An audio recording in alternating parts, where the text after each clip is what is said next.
नमस्कार दोस्तों, आपका अपने पसंदीदा चैनल में स्वागत है। यहाँ आपको ऐसी मजेदार कहानियां मिलेंगी जिन्हें पढ़कर आप अपनी हंसी नहीं रोक पाएंगे। तो चलिए शुरू करते हैं आज की कहानी।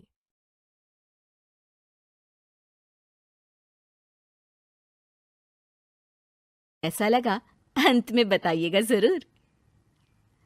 अरे बहू, चाय ले ले, उठ जा बेटा।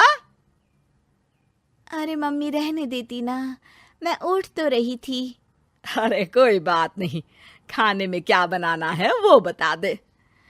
देख लो माँ, कुछ भी जो ये कहे बना लेते हैं। बेटा, मैंने तो जो सब्जी थी वो काट दी है, तू बस रोटियां बना लेना। ये हर रोज सुबह का सीन था ममता के ससुराल का। एक दिन पड़ोसन कहती है, अरे बहन जी, सारा दिन काम करती रहती हो, थकती नहीं क्या आप? बहू क्या करती रहती है सारा दिन? अरे वो भी कुछ ना कुछ करती ही रहती होगी। अब इतनी भी बूढ़ी तो नहीं हूं मैं जो बैठ जाऊं कि सामने काम पड़ा है और मैं बैठ ही रहूं। अरे लेकिन बहू की तो आदत खराब हो जाएगी जब सारा काम आप ही कर दोगी। अरे ठीक है ना, कम उम्र में हमारी भी शादी हुई थी। अब आजकल के पढ़ने लिखने वाले बच्चों को सारी जिम्मेदारी लेने में भी तो वक्त लगता है। बहू है तो क्या हुआ, मेरी बेटी की उम्र की ही है ना। एक उसे भी देख लो, चाय बनाने के सिवा आता ही क्या है। ममता से सारी बात करती है। हाँ मम्मी जी ही ज्यादा काम करती हैं, इसमें कोई दो राय नहीं है।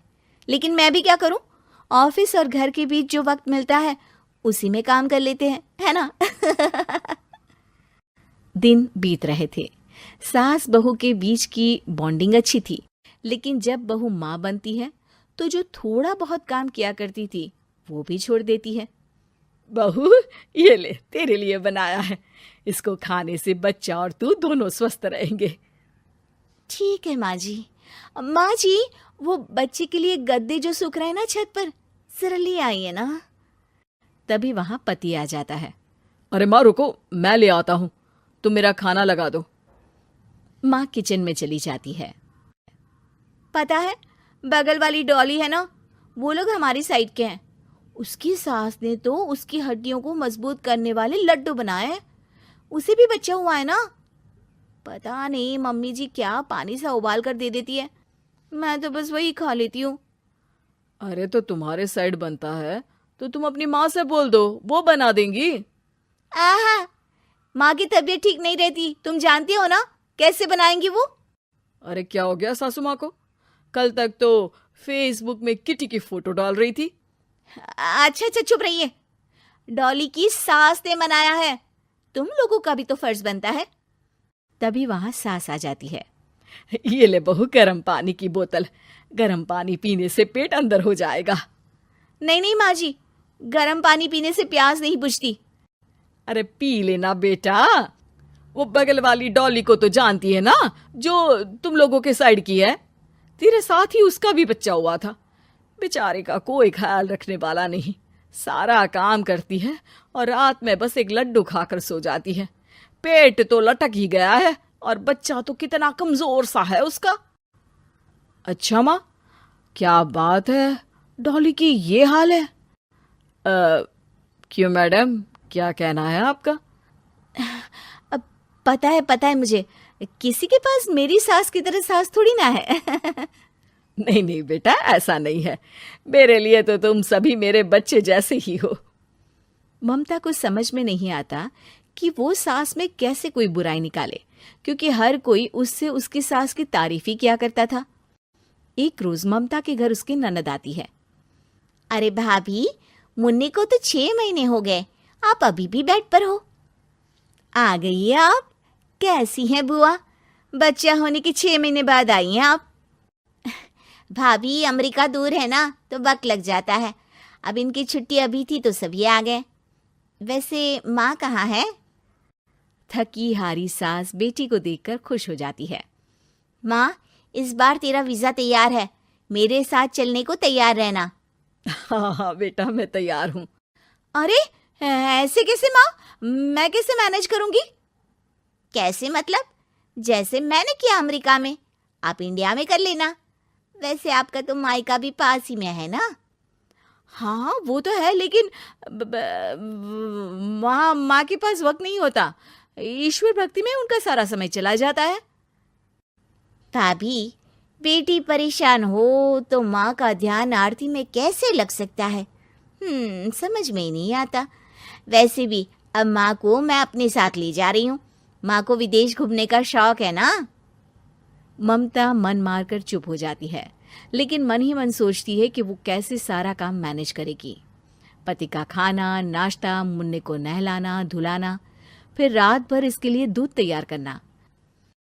माँ तो सारा काम करती थी। हे भगवान, ना भाई ना। क्या हुआ भाभी? क्या सोचकर ना भी ना कर रही हो? अरे कुछ नहीं, बस बच्चे के बाद से ही कमजोरी ज्यादा हो गई है ना, तो अचानक से बड़बड़ाने लगती हूँ मैं। अगले दिन ममता अपनी माँ को फोन करती है। राधे राधे।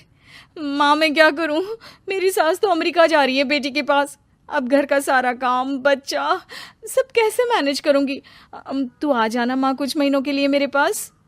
अरे ना ना ममता, मेरे बस की बात नहीं है काम धाम। अरे तू तो जानती है ना, मैंने तो तेरे भाई की शादी भी गरीब गांव की लड़की से इसीलिए ही की थी कि वो चुपचाप घर का सारा काम करे। वैसे भी अब तो आदत भी नहीं रही मेरी काम करने की। ममता को माँ पर बहुत गुस्सा आता है। ठीक है माँ, देख लूंगी मैं, लेकिन मेरी मुसीबत के वक्त आप मेरा साथ नहीं दे रही है। अब भूल जाना मुझे।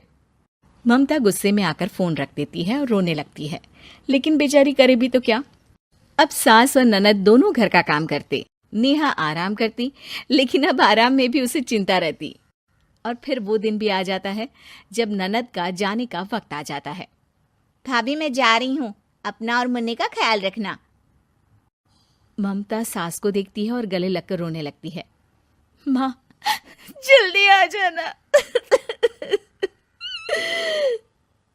सास मुस्कुराकर कहती है, कहाँ से ममता, मैं कहीं नहीं जा रही। मैंने देखा कि मेरे जाने की बात से ही तू परेशान हो गई थी, इसीलिए मैंने अपना जाना कैंसिल कर दिया है। तू चिंता ना कर, मैं तेरे साथ ही रहूंगी। ममता को अपनी माँ की बात याद आती है कि कैसे उसके कहने पर भी ममता की परेशानी को समझने की बजाय उसने मना कर दिया, जबकि सास ने बिना कुछ कहे बहू की समस्या पढ़ ली। हाँ माँ, हम सब साथ चलेंगे बाद में दीदी के घर अमेरिका। आज से आप रानी बनकर रहना और मुन्ने को देखना। मैं समझ चुकी हूँ कि मेरा फर्ज क्या है।